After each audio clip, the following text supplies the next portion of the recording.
Bom dia! Começa agora mais uma edição do Bom Dia Baixada. Hoje é quinta-feira, 11 de outubro e vamos juntos até às 9 horas da manhã. Hoje vamos falar sobre os assuntos de interesse do morador de Cubatão. Para tratar dos temas, recebemos o prefeito da cidade, Ademar Oliveira. Prefeito, seja muito bem-vindo ao nosso programa. Muito bom dia. Olá, Nathalie. Bom dia a todos os ouvintes aí do programa Bom Dia Baixada. É sempre um prazer. Prazer é sempre nosso. E também a secretária de Saúde do município, Andréia Pinheiro. Secretária, seja muito bem-vinda mais uma vez ao nosso programa. Bom dia. Bom dia, Nathalie. Muito obrigada. Bom dia a todos os telespectadores, aos moradores de Cubatão em especial. E a partir de agora, você também pode participar do nosso programa, fazer a sua pergunta para os nossos convidados, através do nosso WhatsApp, que é o 13988779496, pela nossa fanpage no Facebook. A nossa querida Alexia está dando aí um trato na nossa transmissão. A gente está com um probleminha na transmissão, mas ela está se esforçando. Logo a gente também vai estar ao vivo no Facebook, simultaneamente, pelo nosso Instagram e pelo nosso Twitter. Prefeito, falta praticamente um mês e meio para a gente acabar o ano de 2018 e o segundo ano do seu mandato. Dá para fazer um balanço? Claro, sem dúvida, né? Um balanço super positivo, né? Do que nós pegamos a cidade, né? Que estava conta de água desde 2009 sem pagar, 6 contas de luz atrasadas, hospital fechado, empresa pública falida, férias de 2015, 2016, 2 13º. Praticamente a cidade estava interditada, né? Em apenas 2 anos do exercício do mandato, nós entregamos o hospital, né, que está funcionando com excelência, readequamos o nosso pronto-socorro central, onde nós fizemos um modelo com autorização legislativa de gestão plena, né, com mais 50 novos colaboradores, nós potencializamos, né, turbinamos todos os atendimentos, né, hoje são 2 instrumentos de referência não só para Cubatão, né, para toda a Baixada. Para você ter uma ideia, são dados curiosos, né, mas o nosso pronto-socorro central chega a atender aproximadamente de 250 a 300 pessoas por mês de Santos e São Vicente. Né? E com a crise, né, que assola o país e a todos nós, muitos perderam convênios e usam a rede SUS de saúde. Né? E nós temos o privilégio de termos uma das melhores redes SUS da Baixada Santista. Quando a gente pensa na situação de Cubatão, o senhor citou alguns dos problemas que você enfrentou, Ademário, quando abriu a porta da prefeitura. Se a gente for pensar na cidade como ela estava e na cidade como ela está, como hoje está Cubatão? Temos muito o que fazer, mas eu diria um parâmetro aqui sem dados científicos, né, olhos nus. Está mais de 70% melhor do que quando nós pegamos. Uma cidade no fundo do poço, né? Nós precisávamos, inclusive, investir na autoestima das pessoas, né? Você tem uma ideia, no espaço de tempo curto, né? Nós estamos em andamento. Projeto de urbanização da Vila Esperança, né? São 35 mil famílias, 35 mil pessoas que serão beneficiadas. Vila dos Pescadores, chamamento público também em andamento. Hospital reaberto, sistema de saúde, atenção básica, né? Exames em dias, exames laboratoriais. Agora vamos entregar na segunda-feira 23 novos carros para cuidar da remoção. Então você tem aí até dezembro a entrega um dos maiores complexos de tratamento de oncologia, hemodiálise, também câmara hiperbárica. Então o complexo de saúde de Cubatão, eu não tenho nenhuma dúvida que será um dos melhores e maiores do estado de São Paulo. Com isso, né, as pessoas que saúde é prioridade número 1, que foi um dos principais temas da nossa campanha, nós cumprimos, né, com o que nós nos comprometemos. Mas, antes de qualquer coisa, né, os maiores desafios que nós vencemos foi na gestão. Né? Esses são os desafios dos bastidores. Sem dúvida. Tem uma cidade, né, tem uma história. Hoje o morador já olha para o senhor com olhos de gratidão, não mais com aqueles olhos de ele não está cumprindo com o que ele prometeu? Nathalie, no primeiro momento, nós fizemos assim. Primeiro, para governar, você tem que ter o comando. Né? O prefeito tem que puxar a rédea e trazer a tomada de decisões, os contratos, as revisões para o seu gabinete. Assumir a bronca, Não né? dá para você delegar o seu sucesso para o terceiro. Foi isso que nós fizemos. Nós revisamos só em economias contratuais, chega na casa de 100 milhões por ano que nós fizemos. Então, puxamos o comando do prefeito, sistema de licitações do lado do prefeito, os contratos, pagamentos, finanças, o comando efetivo da cidade. Com isso, nós tivemos resultados extraordinários. Agora, vícios históricos, né? O que é que se fazia quando o país crescia 6, 7, superávit de arrecadação? Fizeram muita fanfarra com dinheiro público, né?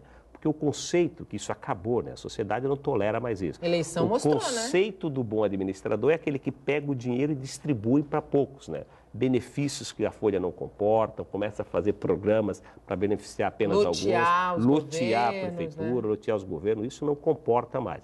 Essa era a premissa de ser bonzinho, estar bem com todo mundo, chegar em toda a repartição, né, ser elogiado. Isso acabou. Eu enfrentei uma das maiores crises dos últimos 30 anos. Né? Enfrentei com rigor. Claro, com isso, você tem que tomar medidas que não agrada a todos, mas também você não pode ser prefeito da minoria. Você é prefeito de 127 mil habitantes. Você não pode cuidar de uma minoria e deixar a cidade do jeito que estava. Então, claro, tomamos decisões que tinham que ser tomadas, cortamos muitos privilégios, nós não cortamos direitos de ninguém, até porque direito não se tira, né? Direito adquirido você não tira de ninguém. Mas do jeito que estava, Cubatão estava fadado a ir para o fundo do poço. Então esse resgate se deu a um novo modelo de gestão, a nova maneira de governar e, obviamente, compartilhando, né? Fizemos tudo isso. Por exemplo, em relação à nossa reforma. Nós tiramos a cesta básica de quem ganhava acima de 8 mil. Então, nós podemos proporcionar a cesta básica de R$400 para o motorista, para o inspetor de alunos, para esses que estavam esquecidos. Não, e para quem de fato precisa, Exatamente né? Direcionar os recursos para onde eles precisam ser aplicados e para quem efetivamente necessita do serviço. Por exemplo, o Vale Refeição. Nós dobramos em 1 ano e meio de governo, saiu de 15 para 30, favorecendo justamente aquele que tem menor vencimento, né? Que é o inspetor de aluno, que chega a ganhar ali com em torno de R$1.200. O guarda patrimonial. Então, todas as reformas foi visando abranger a todos, mas em especial aqueles que mais precisam. Bem comum, é isso que é o bem comum. Secretária, o prefeito falou, deu um panorama, passou assim, não tão detalhado com relação ao Hospital de Cubatão. Vai fazer 1 ano que ele reabriu, né? E toda a imprensa acompanhou como foi a luta para reabrir esse hospital e o que significou quando ele esteve fechado.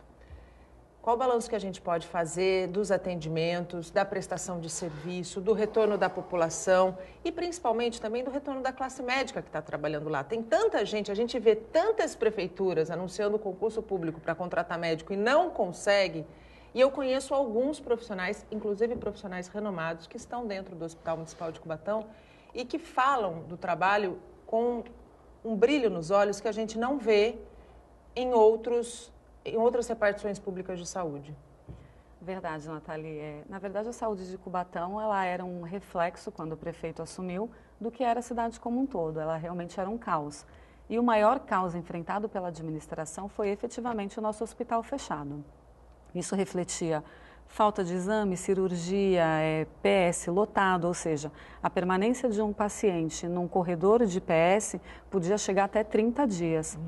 Efetivamente, quando o hospital reabre, nós não tínhamos os nascimentos, né? Não tínhamos mais cubatenses nascendo na nossa cidade. Quando em dezembro o hospital reabre, foi um recomeço na saúde de Cubatão. Então, toda a recuperação da saúde, ela começa com a reabertura do hospital. Hoje, praticamente 1 ano após, nós já temos a expectativa para algumas novidades, mas o que nós temos de produção, nós temos aproximadamente 30 mil exames feitos por mês no hospital, entre exames laboratoriais, ultrassonografias, tomografias, raio-x, ecocardiograma, são vários exames sendo feitos. Tem os cirúrgicos, os pré-cirúrgicos, cerca de 300 cirurgias, seja cirurgia obstétrica ou cirurgia geral, cirurgias ou procedimentos de pequeno porte por mês, e em torno de 1.000 a 1.500 consultas por mês. Ou seja, a produção do hospital, ela fala por si. É uma produção que é pública, a gente encontra isso no DataSUS, ou seja, são números registrados. Sim. Então, isso demonstra a felicidade da saúde em Cubatão. O paciente hoje, ele não tem essa permanência já no PS, aguardando principalmente a média complexidade e a baixa complexidade, que o nosso hospital é habilitado a fazer. Então, isso reflete na saúde da população, sem dúvida. Quando a gente fala de média e baixa complexidade, existe ainda muita confusão por parte dos próprios moradores de qual unidade ele deve buscar quando ele está passando mal. Muita gente vai no pronto-socorro quando está apenas com uma dor de cabeça, sem saber separar o que é UBS, o que é PS, o que é UPA. A secretaria enfrenta esse problema também? Sim, sem dúvida, sem dúvida. O número de pessoas que hoje procuram um PS, que é um local para ser procurado exatamente numa emergência, ou seja, quando há algum risco para a sua vida, ainda é muito grande. Há uma conscientização, estamos procurando conversar com a população, orientar, para que essa busca seja feita na atenção básica, porque assim, há uma divisão entre o que é eletivo, Exato. ou seja, o que pode aguardar uma consulta e aquilo que é urgente e emergente. Assim, você vai para uma UPA, você vai para um PS ou para um PS infantil. Então, essa orientação, essa educação a gente tem tentado fazer. Mas isso também é um reflexo da crise que teve a saúde em Cubatão. Então, o período que ficou sem uma atenção básica melhor fortalecida, as pessoas passaram a procurar o PS como uma solução imediata. Então, esse é um trabalho também agora, são os novos objetivos, né, os novos desafios da saúde. Um deles é o fortalecimento efetivo da atenção básica para que a população volte a procurar a atenção básica e não, primeiramente, um PS. Quando a gente fala da qualidade de atendimento à saúde, o prefeito citou que de 250 a 300 pessoas de Santos e São Vicente são atendidas em Cubatão, a gente reforça a necessidade da gente pensar a saúde de uma maneira metropolitana. A gente sempre fala da discussão do Pacto Metropolitano da Saúde, mas a gente só fala, né? Parece que é uma coisa muito distante de ser efetivado. Na tua opinião, como secretária de Saúde, há avanços nesse sentido? Bom, nós já falamos sobre isso, inclusive uma vez o secretário de Santos estava aqui comigo. Exato. E nós discutimos, nós acreditamos sim que continuamos dando passos nessa direção.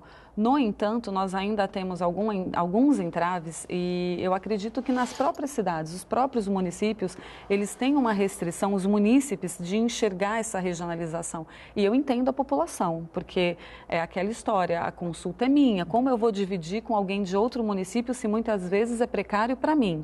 A gente entende a população. No entanto, se começar a avaliar que o que eu tenho de mais eu posso oferecer para um outro município, como troca, como permuta... Haverá um equilíbrio nos atendimentos, né? Exatamente, como o prefeito pontuou. Hoje nós temos segunda-feira haverá a entrega de veículos para fazer o tratamento fora de domicílio. Ou seja, uma regionalização com tratamento fora de domicílio organizado, nós conseguiríamos fazer um atendimento regional e da população como todo. E daí a gente teria polos de saúde, né, ao longo das 9 cidades da região. Exatamente, exatamente. Temos municípios, são municípios menores como Bertioga, exato, precisam também de auxílio. A gente precisa começar a entender como um todo e ser solidário, né? A gente tem o que oferecer, mas a gente também precisa. Então, é uma troca que realmente precisa ser feita. E dentro desse pacto metropolitano, a gente precisa rediscutir a tabela SUS também, né? Exato, os valores estão realmente defasados. Nós temos serviços em Cubatão que foram contratados à tabela SUS, exames laboratoriais, as fisioterapias, mas é uma constante reclamação em relação à defasagem da tabela SUS. As tabelas de convênio também são defasadas e a tabela SUS mais ainda, não tem uma atualização há pelo menos 8 anos. Então, os valores são bem abaixo de mercado. Quem sabe o próximo presidente eleito não pense nisso com uma seriedade maior, né, Ademário? A gente teve aí, as eleições mostraram que, de fato, os eleitores começaram a acordar para uma necessidade de mudança. A gente teve uma renovação considerável, especialmente no Senado, onde prevaleceram apenas 8, foram 8, né, só 8 dos 54 que ali estavam fazendo carreira há tanto tempo. A saúde tem que ser vista, não só do ponto de vista metropolitano, mas do ponto de vista federativo, com mais seriedade, né? Você falou um ponto interessante. Ontem eu estava assistindo a Globo News e eu vi os repórteres que estão cobrindo aí as eleições, uma fala interessante. Abre aspas. Todos os presidenciáveis sabem que terão que fazer a reforma política, a reforma administrativa, a reforma previdenciária, mas nesse momento não é bom ninguém assumir que vai fazer para não perder voto. Vem de encontro com o que disse aqui. Falta responsabilidade e transparência. Não dá para você fazer isso, é calote eleitoral, né? Porque você esconde isso do eleitor para ganhar o voto. Qualquer um dos presidenciáveis... O que é pior, faz promessa que não vai cumprir, né? Qualquer um dos presidenciáveis ganhando as eleições vai ter que fazer a reforma da Previdência. É inevitável. Mas tem que ser claro, tem que ser objetivo. Eu encarei isso em Cubatão, eu disse isso. Eu disse que não dava para pagar a 12ª férias, eu disse que não dava para pagar a licença-prêmio e pecúnia. Nós temos 19 milhões de estoque só dos aposentados que não receberam licença-prêmio. Esses 19 milhões são ajuizados e a cada dia viram precatórios milionários. A cidade não suportava. A pessoa ter coragem para dizer isso. O problema é que os políticos estão cada vez mais dissimulando, né? Saindo da realidade, fazendo discursos vazios para enganar. Isso é um calote eleitoral. As pessoas me abordam, mas você é corajoso, o senhor tem coragem de falar, o senhor não engana ninguém. Eu falei, não nasci para isso. A mentira dói toda vez que você lembrar, a verdade dói só uma vez. Então, quando eu vejo esse discurso dos presidenciários, me assusta. E os repórteres escancaradamente assumindo, falam, eles estão escondendo isso para não perder voto, mas após ganhar, eles vão fazer a reforma previdenciária. Isso que o eleitor não quer mais, precisa mudar esse modelo. Eu precisei dizer, perde-se popularidade? Perde. Você é xingado? Você é xingado. Mas trabalha com a verdade. No primeiro momento, as pessoas olham desconfiadas, mas quando os resultados aparecem, eles olham no retrovisor e falam, prefeito. Hoje eu vejo isso nas ruas. Eu saio nas ruas, as pessoas olham. Ninguém mais quer jogar pedra em você, não. Outro dia, eu vi uma moça no gabinete, eu vou preservar o nome, que ela foi me pedir desculpa, perdão, chorou, emocionada, porque me xingou nas redes, né? Quando ela foi para o hospital, que ganhou filho, e ela falou assim, nossa, eu tenho um arrependimento, um remorso. Eu falei, não precisa. Eu só dei um abraço, desejei felicidade para ela, mas ela foi lá, ela falou que não conseguia dormir com as críticas que ela me fez depois que ela frequentou o hospital. Eu disse, olha, isso faz parte da vida. Nós, agentes políticos, estamos expostos a tudo isso. Desejei boa sorte. Eu falei, não sou Jesus Cristo, mas eu falei, não volte a pecar, né? Mas é um termo bíblico, né? A pessoa saiu feliz e seguiu a vida, mas não dá mais. A sociedade não suporta mais discursos vazios, discursos práticos e realistas. Aconteceram algumas mudanças do ponto de vista administrativo na prefeitura, alguns secretários novos assumiram as pastas. Vai haver mais algum movimento do ponto de vista de, vamos colocar entre aspas, essa reforma administrativa? Só lembrando que nós optamos em não preenchermos todas as secretarias por uma questão, pelo princípio de economicidade. Cada secretário hoje é um salário baixo, né, levando em consideração os parâmetros da região. Mas se você paga 9 mil com os encargos, dobra. Se você economiza ali 10 secretários, você tem uma economia quase de 2 milhões por ano. E isso nos ajudou, por exemplo, a pagar o 13º do ano passado. A economia não melhorou, nós não temos superávit de arrecadação. O sistema lá é economicidade, gestão. Eu, por exemplo, o motorista servidor de carreira está de férias, né? Eu pedi autorização para uma pessoa dirigir para não ter hora extra, né? Então, assim, no gabinete, passou das 17 horas, eu uso o meu carro, né? Para não gerar nenhuma hora extra, né? Então, muitos me chamam de miserável, mas foi dessa maneira que eu aprendi a lidar com o dinheiro público, né? Claro. E eu fico com uma lupa lá, caçando hora extra. Né? E deve ser dessa forma dentro da nossa própria casa. É assim que a gente reajusta as contas quando a gente está num processo de dificuldade? E foi dessa maneira, uma visão simplista, né? Uma visão simplista. Você pega a cidade em 2016, com o mesmo orçamento em 2017, eu consigo reabrir o hospital, reativar as manutenções da cidade, pagar o servidor em dia. Por que não se fazia com os mesmos recursos antes? Deixaram só de lixo para eu pagar lá uma conta de 28 milhões. Então, assim, destruíram tudo. Não foram só as finanças que foram destruídas, né? A parte da prefeitura não funciona sistemicamente, né? Os servidores ficaram isolados 8 anos. A prefeitura era tocada por cargos comissionados e os que lhe convinham. Hoje o servidor está aos poucos retomando as suas atividades naturais. Nós estamos licitando, nós vamos colocar o cartão biométrico. Ó, prefeito, as pessoas vão ficar com raiva de você. Não, pode ficar com raiva, mas eu não posso ser irresponsável com os tratos da coisa pública. Eu vendo a iniciativa privada. Na iniciativa privada eu chegava às 7h45, batia o cartão de entrada, 11h45 para almoçar, meio-dia e 45 para o retorno e às 17 horas para ir embora. Eu nunca morri, eu fiquei 15 anos nessa rotina. E você tem que trazer conceitos da iniciativa privada para implantar na administração pública. Então esse é o modelo de gerir a coisa pública do século XXI. Não dá mais para brincar, não dá mais para a pessoa chegar 9 horas, embora às 14 horas, sem explicar nada para ninguém. Então, eu sei que no primeiro momento eu vou ser odiado, eu tenho consciência disso, mas eu tenho que prestar conta para 127 mil pessoas que não suportam chegar na unidade básica de saúde. É uma moralização, e o profissional que deveria estar lá 8 horas, por exemplo, ele chega às 9 e vai embora às 10. Então, do ponto de vista de gestão, é a minha responsabilidade e tenho feito isso com excelência. Sei que, como disse e reitero, antigamente ganhar popularidade era fazer gesto com as mazelas do dinheiro público, desrespeitando o cidadão que está na ponta. Eu aprendi que gerir a coisa pública é você economizar cada centavo como se fosse gerindo na sua casa. porque no final das contas é o seu próprio dinheiro. O Bom Dia Baixada vai para um rápido intervalo, não saia daí, até já.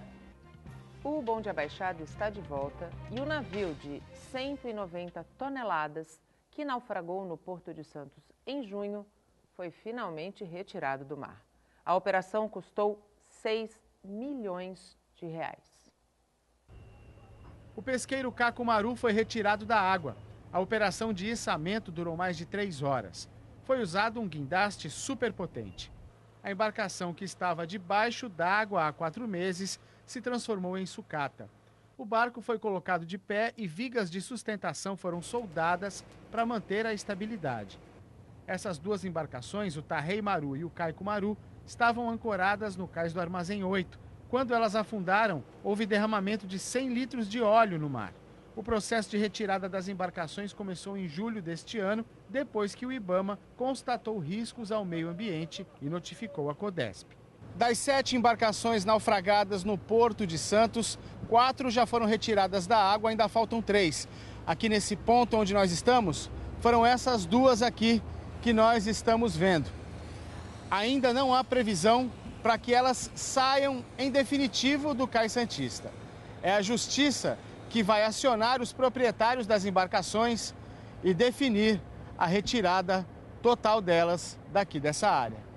O serviço de retirada das 4 embarcações foi realizado por uma empresa contratada pela Codesp e custou 6 milhões e 200 mil reais.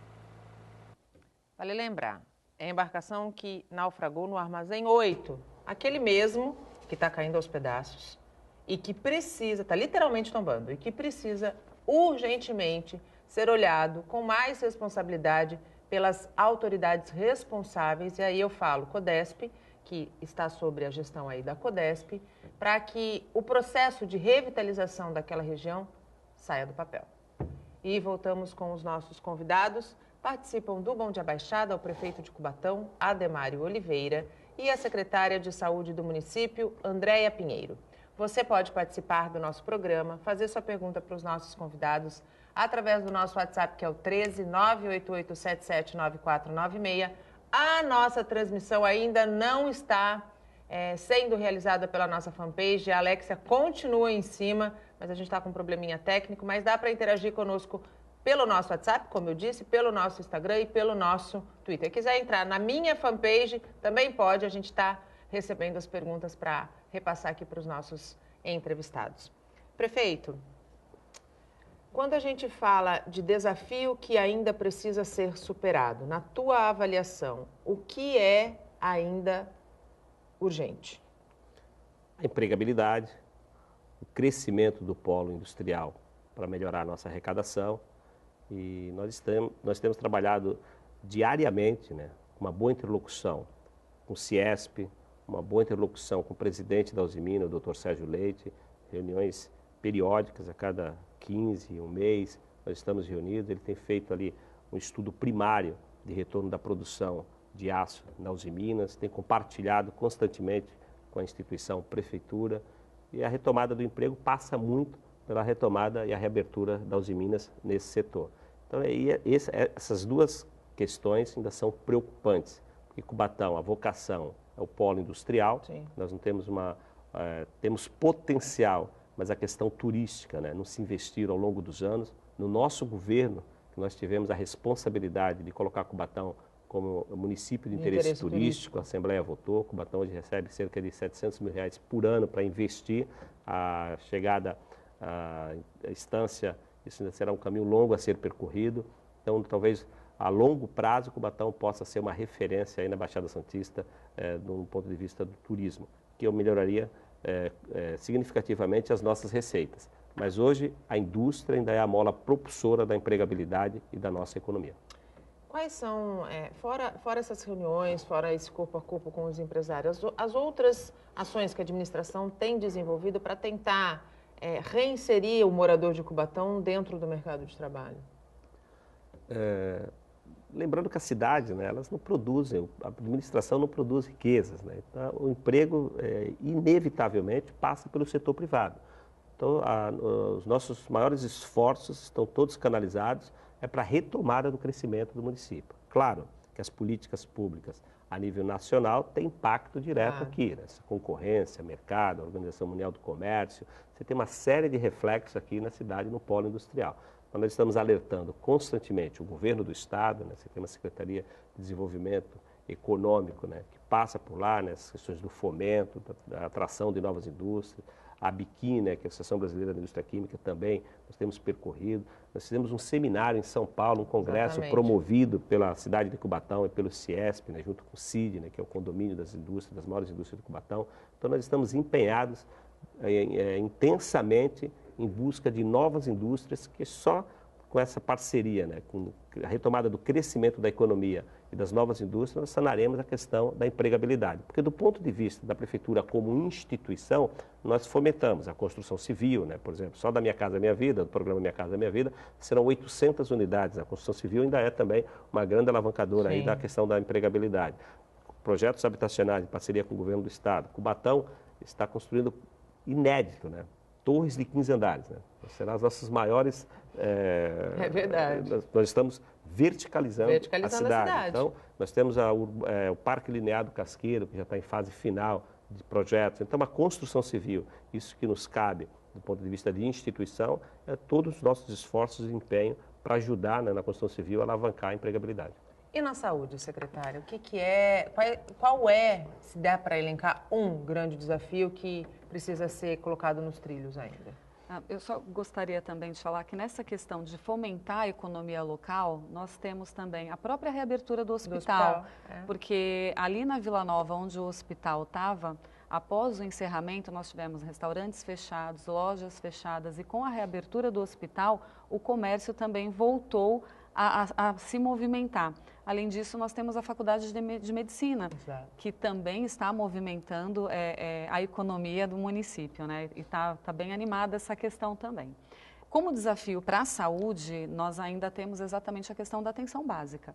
Então, fortalecimento da questão da atenção básica e fazer com que a população entenda que ainda a prevenção e os diagnósticos precoces são o melhor caminho, não ir direto para um PS, aguardar a situação se agravar ou fazer com que a situação se torne crônica para poder procurar o atendimento, esse é um grande desafio ainda da saúde. Então, nós temos para isso as unidades de atenção básica, temos o programa de saúde da família, com os agentes comunitários que vão até as casas, que buscam essa consciência da família, questão de vacinação, questão de todo esse acompanhamento, e fazer com que a pessoa entenda que o ideal é que todo ano ela faça os exames, o acompanhamento, vá ao dentista, ao oftalmologista e assim por diante. E com relação, quando a gente fala da questão da vacinação, a gente passa, eu acredito que todas as prefeituras em nível Brasil, por um grande desafio de convencer as pessoas a tomarem vacina, em virtude aí desse movimento antivacina que tem ganhado proporções negativas, né? Tem ganhado espaço de uma maneira negativa e causando um desserviço. Dá para fazer um balanço das campanhas de vacinação em Cubatão? Olha, tem sido uma queda de braço realmente. Nessa última campanha, nós chegamos a 80% da nossa meta estadual. E mesmo assim, foi com uma realização, o prefeito autorizou que nós fizéssemos dias extras de vacinação aos sábados. Nos parques, nos bairros como Jardim Casqueiro. Então, não só isso, ainda autorizou que nós fôssemos até a escola. Então, nós fizemos uma ação conjunta com a educação, então nós procuramos as creches, onde nós tínhamos as crianças. Alguns pais não autorizaram a fazer essa vacinação. E mesmo assim, foi 80% do nosso índice, ou seja, abaixo do que era a nossa meta. Mas com o esforço de toda a equipe da saúde, indo às ruas, buscando, conversando, conscientizando, colocando sábado, ou seja, não teve uma desculpa plausível para não levar a criança para fazer... A não ser a irresponsabilidade dos pais que entram nessa onda de desserviço e não sabem o mal que estão causando para os seus próprios filhos. Exato, nós temos uma onda que fala, como você mesmo falou, é uma onda anti-vacinação e que fica elencando quais são as reações que uma vacina pode ocasionar. Mas a não tomar uma vacina, não imunizar, pode levar a um morte muito maior. Muito né? maior. A gente tá morte, de sequela. Vida. Exatamente. Então, para o ano que vem, nós já havíamos conversado com o secretário de Educação para que fizéssemos uma ação já na rematrícula dos alunos, ou seja, conferência de carteira, conferência, verificação, orientação e também durante as campanhas, para tentar alcançar um maior número. Diagnóstico precoce, a gente está no mês de outubro, outubro rosa, é o mês dedicado à detecção precoce do câncer de mama. As prefeituras em nível Brasil estão também se mobilizando com diversas ações. Como é que o outubro rosa está sendo tratado em Cubatão? São 2 meses, outubro e novembro, né? Outubro rosa, o novembro azul. Então, nós começamos com o nosso outubro rosa. Em todas as unidades de saúde, nós temos palestras, rodas de conversa e atividades físicas, ou seja, tanto para falar da prevenção e do diagnóstico precoce, como também falar para as mulheres como enfrentar um diagnóstico nesses casos. Além disso, nós teremos no hospital, na última semana, porta aberta. Quem tem pedido de mamografia, só ir até o hospital que vai poder realizar o exame. Além disso, nós teremos no PS também. Um dia no PS, dia 20 de outubro, nós teremos um médico que ficará à disposição. É um sábado, ou seja, a mulher que não pode de segunda a sexta, nós teremos um sábado. Excepcionalmente vai ser no PS. Então, porque é centralizado, fica mais fácil. A mulher pode ir até o PS, passar por essa consulta e, havendo algum problema, o médico vai prescrever ou não o exame. E teremos em novembro, dia 10 de novembro, um ato que vai ser o Juntos pela Vida. Então, é para falar tanto do combate do câncer de mama quanto do câncer de próstata. Vai ser uma corrida e uma caminhada, não é um evento competitivo, é um evento de conscientização e de alerta para a população. São essas ações de conscientização, prefeito, que fazem com que, muitas vezes, o impacto na rede de saúde seja menor, né? Sim, se você combate na atenção básica, você vai lá, tem um cidadão que ele tem problema de hipertensão, você tem um controle diário, né, e orientando que ele tem que tomar o medicamento dele, e fatalmente ele não vai para o pronto-socorro central.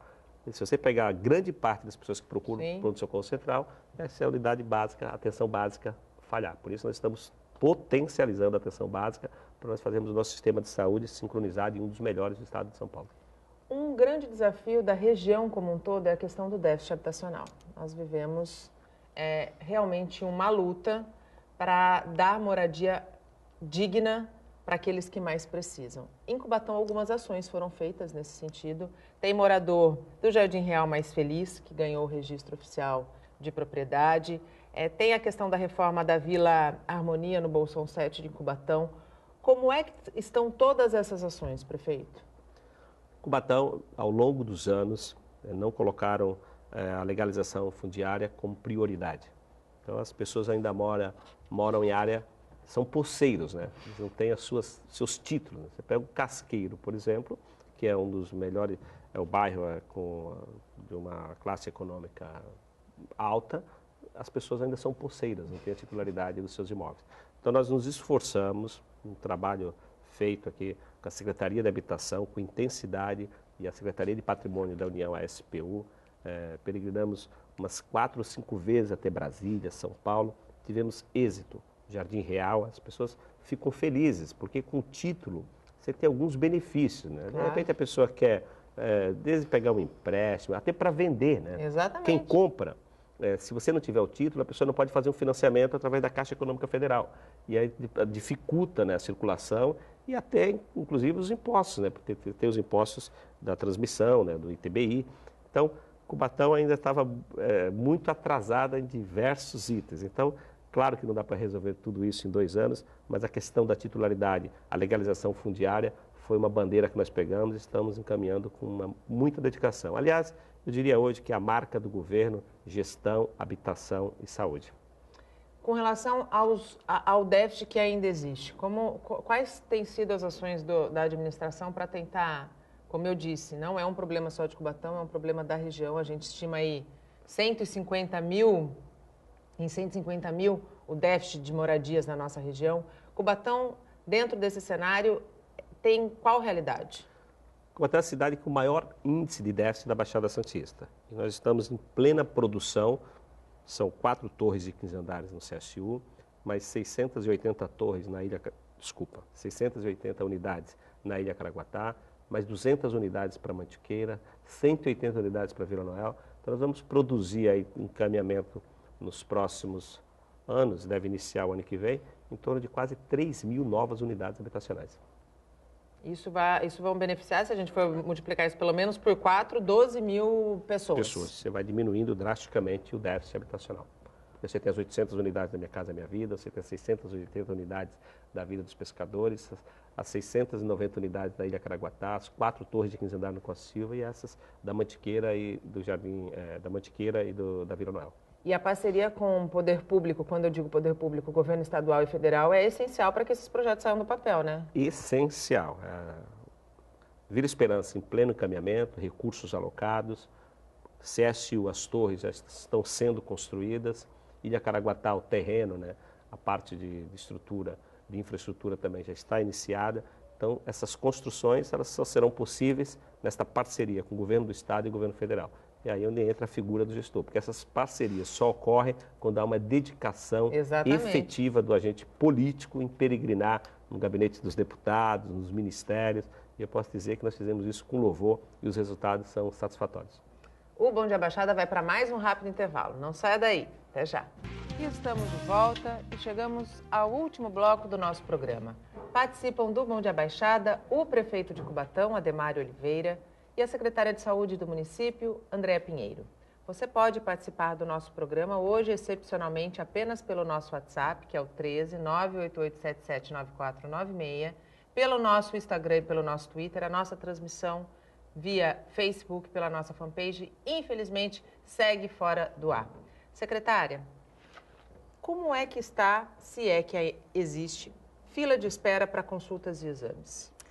Bom, a fila de espera é um problema que ele ainda existe, até mesmo porque o SUS nós tivemos um aumento de usuários, né? Crise econômica, a população deixa de utilizar planos, convênios e passam a utilizar o sistema SUS. Mas a boa notícia é que nós retomamos exames laboratoriais, que nós estávamos já um período sem. Nosso planejamento era que as filas zerassem em um mês. Ainda não temos um mês de exames laboratoriais nas unidades e algumas já não têm mais fila de espera. Fisioterapia nós temos também, retomamos o serviço, nós temos as pessoas, não temos fila de espera. Temos uma regulação hoje diferenciada, com tanto mais de controle, para que as pessoas todas tenham acesso igualitário, né? E com uma fila muito clara.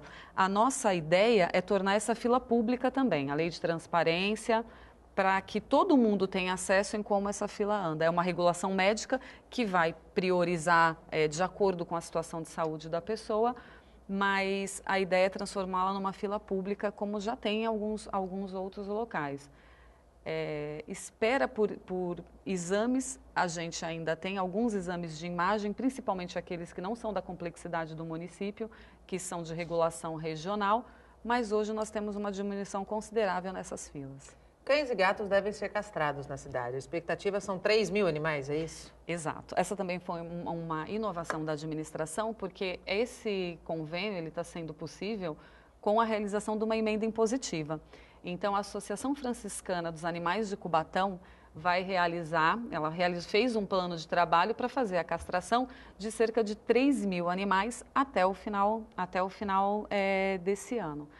São animais domésticos, animais que vivem em casa e animais que estão na rua também? Cães e gatos, né? São cães e gatos, as pessoas, é um mutirão que vai acontecer nos bairros. Então, lá na fanpage da associação, tem um calendário. Eles estão sempre anunciando onde vai ser a inscrição para levar comprovante de residência para poder fazer o agendamento dessa castração. É muito importante falar que a castração, além de ser um bem-estar animal, previne câncer de próstata, previne infecções urinárias dos bichinhos, câncer de mama. Também previne a proliferação dos animais de forma indevida, porque muitas vezes acontece, a pessoa deixa o bichinho abandonado e isso tem a proliferação de doenças também que são transmitidas para o ser humano. Então, é uma questão de bem-estar animal, né, e também de saúde pública. A questão dos animais de rua é uma preocupação da administração em Cubatão? Sim, é uma preocupação, mas obviamente a prefeitura tem tomado assim todas as providências. Nós temos uma estrutura, do ponto de vista de estrutura física, nós temos a melhor zoonose da Baixada Santista. É verdade. E nós temos bons profissionais e agora com a possibilidade das emendas impositivas, né, indicadas pelos vereadores, nós tivemos a possibilidade de contratar, né, essa associação, onde vai nos ajudar a sanar esse déficit de castração. Mas o déficit de castração na cidade é muito baixo e é satisfatório. Vamos falar um pouquinho de segurança pública? Vamos, A gente claro. sabe que segurança pública é uma obrigação do Estado, mas a gente sempre diz aqui que também é dever dos municípios, porque os moradores moram na cidade. Há cerca de 2 meses, Cubatão implantou o sistema Detecta na cidade. Qual balanço pode ser feito, prefeito? Olha, segurança pública é um tema latente, né, e tem que ser discutido. O Estado, né, cada vez mais transferindo para os municípios que não têm estrutura financeira, não têm estrutura de pessoal, mas acaba assumindo responsabilidades. Eu estou fazendo 2 convênios. Convênio para manutenção da frota da Polícia Militar do Estado, a Prefeitura está pagando com recursos próprios. Manutenção das frotas da Polícia Civil, a Prefeitura está efetivando um convênio para pagar com os recursos do município. Operação delegada, nós pagamos com recursos do município, onde você tem uma ampliação, né? O policial, na sua folga, pode optar, né? Ter uma extensão do seu trabalho, nós pagamos quase 1 milhão por ano, né? Na operação delegada. Estamos fazendo aquisição de mais 6 viaturas novas, equipadas, para doar para o Estado, né? Para aumentar o nosso efetivo. Então, todos os nossos esforços são no sentido de melhor estruturar, né, a polícia para servir o cidadão cubatense. Agora, é uma discussão que tem que ser pautada na Assembleia Legislativa, no Congresso, não dá. Os municípios não suportam assumir esse ônus que é de responsabilidade do Estado. E nós estamos assumindo porque quem está na ponta, anos, né? quem está na ponta, nós não podemos, é o cidadão, Claro. o cidadão não mora no Estado e nem na União, ele mora na cidade. Né? Exatamente. Né? E esse processo de sucateamento da Polícia do Estado reflete em todos nós. Mas essas parcerias, os convênios que são possíveis, todos os convênios possíveis, a cidade de Cubatão assinou, está cumprindo rigorosamente. Natália, uma coisa impressionante, uma coisa que está assim, pouco divulgado, mas o furto de cabeamento. É impressionante. O malandro escala um poste de 12 metros para roubar a fiação. A gente troca a luminária. No Casqueiro, você tem uma delegacia. A delegacia já foi assaltada, tanto a delegacia da mulher quanto a delegacia da Polícia Civil na Beira-Mar. Que ponto chegou, né? Nós, município, o delegado pediu para que nós mandássemos segurança patrimonial para tomar conta da delegacia. É o fim do mundo, né? É o fim dos tempos. Né? São os valores totalmente invertidos, então, né? é de responsabilidade dos 3 entes, do município, do Estado e da União, com mais responsabilidade, uma participação maior do Estado. Os municípios precisam ser parceiros, e nós estamos sendo parceiros, mas não dá para suportar o ônus financeiro, porque os municípios não têm estrutura para isso. Tem outros problemas para resolver e já recebem uma fatia bem pequenininha do bolo, né? Muito pequeno. Perfeito. O Estado tem a responsabilidade, mas o município cada vez suporta o ônus financeiro de arcar com a segurança, que é de responsabilidade de outro ente, né, do Estado. Como que as parcerias público-privadas têm sido adotadas pela administração em Cubatão? Prioridade número 1, se você pegar o hospital, ele foi reaberto neste modelo. Nós pedimos um aporte nesse modelo de 60% SUS e 40% privado, um aporte de 9 milhões da entidade. A entidade que ganhou o processo de chamamento aportou 9 milhões. Quando nós pegamos o hospital, até os cabos dos elevadores tinham sido furtados. Estamos falando de cabo de uma, eu não sou engenheiro, mas aqui de um diâmetro gigante, né? Então, nós precisávamos desses 9 milhões para fazermos todas as readequações, compra de equipamento. O hospital estava deteriorado, não só a estrutura física, né? Interno mesmo, né? E com esses 9 milhões, nós conseguimos fazer todas as adequações no antigo teatro para implantarmos os serviços de oncologia, de hemodiálise. Então, primeira parceria pública-privada com sucesso. A segunda, a Faculdade de Medicina. Nós cedemos o terreno, fizemos um condomínio, uma permuta, onde a faculdade, nós demos o terreno em contrapartida e eles nos devolveu 2 pisos, onde será implantado ainda, a ser estudado, com 2 possibilidades, a policlínica ou o ambulatório médico de especialidade, que depende aí de uma articulação com o governo do Estado.